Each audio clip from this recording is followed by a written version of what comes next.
Halo, selamat datang. Ayo, perkenalkan diri kamu.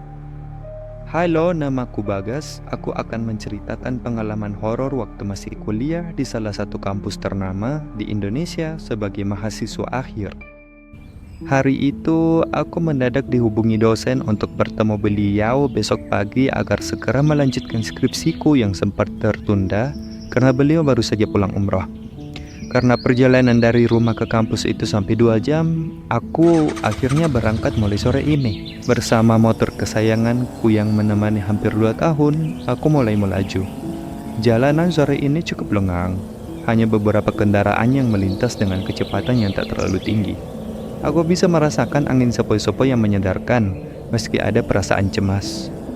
Beberapa jam kemudian, aku mulai memasuki daerah pedesaan yang mulai ku kenal. Perasaan lega mulai menyergapku meski perutku mulai keroncongan. Aku berhenti di sebuah warung kecil untuk membeli makan sore sekaligus malam. Setelah makan, aku menuju ke penginapan.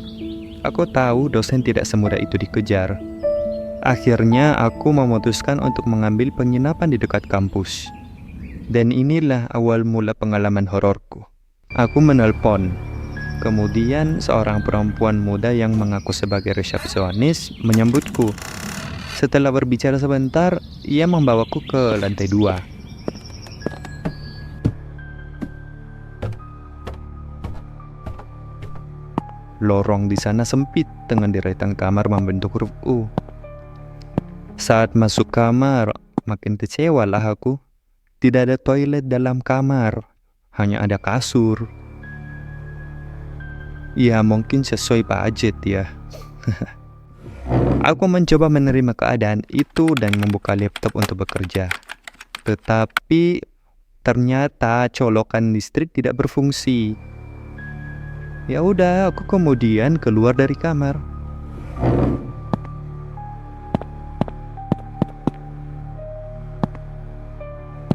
Saat hendak turun tangga, seorang nenek menegurku.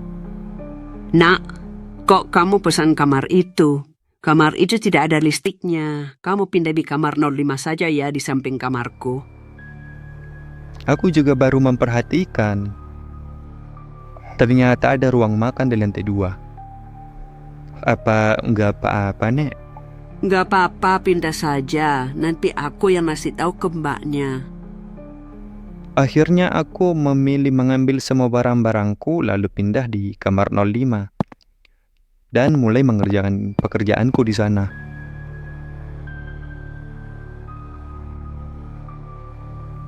Kamar itu memang terlihat lebih baik daripada kamar sebelumnya. Nah, saat sibuk bekerja di depan laptop, aku mendengar suara ramai dari luar kamar. Terdengar percakapan antara ibu-ibu dan bapak-bapak di sana, serta kayak ada aktivitas memasak begitu. Kayak lagi ada acara makan-makan. Aku merasa lebih tenang sih dengar itu. Oh, berarti aku nggak sendirian ya tinggal di sini. Pikirku gitu. Saking enjoynya, tidak terasa aku kerja sampai tengah malam loh. Sekitar jam 12 malam selesainya. Namun tidak lama berselang ada peristiwa yang aneh terjadi. Aku mendengar ada kayak 2 perempuan lagi minta izin dengan seorang bapak-bapak gitu untuk nginap di luar. Loh, kalian mau kemana? Pak, kami berdua izin nginep di luar ya. Pintunya dikunci aja, gak apa-apa. Pikirku kok harus izin ya? Ini kan penginapan, dibayar per hari, bukan kos-kosan. Ngapain harus izin? Tapi tidak lama berserang, ada suara tangisan bayi. Diikuti suara bapak-bapak yang sama, yang bapak-bapak yang tadi, dan berkata, Tumben anaknya nangis, Mbak. Kenapa? Anaknya lapar ya? aku mulai merasa ada yang janggal. Benarkah ini penginapan? Kenapa ada yang sudah lama tinggal di sini? Karena bingung, aku memutuskan keluar dari kamar saja, lihat situasi di luar. Sekalian mau ke toilet juga. Tetapi pintuku buka, rumah menjadi sangat sunyi, seperti tidak ada aktivitas, dan pintu-pintu kamar tertutup semua. Saat berjalan di lorong, ada terlihat seorang pria berhoodie hitam diam menunduk. Wajahnya tidak terlalu terlihat. Aku bertanya, "Mas, kamar mandi di mana ya?" Di sana, jalan lurus saja sampai ke sudut. Sepertinya saat itu aku lupa berterima kasih, tapi langsung berjalan menuju ke kamar mandi yang dimaksud, di ujung lorong. Saat tiba di kamar mandi, lantai toilet kering cuy, dan air di bak penuh lumut. Sumpah, di situ rasanya aku takut banget. Ini aneh sih, kataku. Dengan rasa takut yang memuncak, aku memutuskan langsung keluar dari kamar mandi tersebut. Akhirnya aku berjalan di lorong dan langsung masuk ke kamar. Pria yang berhoodie hitam tadi itu sudah tidak ada. Ini semua sudah terasa aneh. Aku kepikiran buka HP lalu melihat rating penginapan ini. Kamu tahu apa yang aku temukan? Komentar yang isinya, "Ini rumah kosong, rumah terbengkalai. Ah, ini penginapan fiktif, jangan ada yang pesan." Tidak ada satupun ulasan yang baik, tidak ada. Sejenak pikiranku kembali ke suara-suara tadi. Keramaian di meja makan, percakapan orang-orang, tangisan bayi, semuanya. Apakah itu nyata? Saat itu aku tidak bisa berpikir jernih lagi. Aku langsung merapikan seluruh barang-barangku dan mengenakan jaketku. Tapi aku berpikir sih, haruskah aku pergi malam ini atau menunggu saja di kasur sampai pagi? Aku berpikir kalau pergi ini sudah tengah malam, takut begal. Kalau menunggu sampai pagi, ngeri juga. Terus waktu itu kamu milih apa? Aku akhirnya memutuskan untuk menunggu saja di kasur sampai pagi. Dalam hati, aku berdoa tanpa henti, berharap saat azan subuh berkumandang, Tuhan membangunkanku.